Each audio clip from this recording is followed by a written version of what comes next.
Hello மக்களே! சினிமாங்கிறது ரொம்பவே ஒரு பவர்ஃபுல்லான மீடியம்ங்க. நம்ம சமுதாயத்துக்கு தேவையான மாற்றங்களையும், கருத்துக்களையும் சினிமா மூலமா வெளிப்படுத்தும்போது, அது ஈஸியா மக்கள் மனசுல போய் ஒரு இடம் பிடிச்சிடுங்க. இப்போ நம்ம நடிகர், நடிகைகள் எப்படி ட்ரெஸ் பண்றாங்க, மேக்கப் பண்றாங்க, இல்ல ஸ்மோக் பண்றாங்க, அதெல்லாம் நம்ம இளம் தலைமுறையினர் அப்படியே ஃபாலோ பண்றாங்க இல்லையா? ஸோ நம்ம கருத்துக்களையும் ஹீரோ மூலமாவோ, ஹீரோயின் மூலமாவோ காமிக்கும்போது அவங்க ஈஸியா ரீச் ஆயிடுவாங்கங்க. இப்போது நடிகர், நடிகைகளுக்கு பாலாபிஷேகம் பண்ணுறதா இருக்கட்டும், கட் அவுட் வைக்கிறதா இருக்கட்டும், அதாவது அவங்கள கிட்டத்தட்ட ஒரு கடவுளுக்கு நிகராக தாங்க ரசிகர்கள் பூஜிக்கிறாங்க. இப்போது இதே ரசிகர்கள் மூலமாக சினிமாவில் இருந்து அரசியலுக்கு வர்ற நடிகர், நடிகைகள் எண்ணிக்கை அதிகரிச்சிருக்குங்க.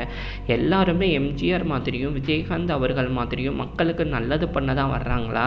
இல்லாட்டி அவங்கவுங்க சேர்த்த சொத்து பத்தாதுன்ட்டு சினிமாவில் இருந்து அரசியலுக்கு அந்த சொத்துக்களை காப்பாற்றிட்டு மேலும் பல சொத்துக்களை அவங்கவுங்க வாரிசுகளுக்கு சேர்த்து வைக்க தான் வர்றாங்களான்னு ஒரே வியப்பாக இருக்குங்க. உங்களோட கருத்துக்களையும் பதிவு பண்ணுங்க. தேங்க்யூ.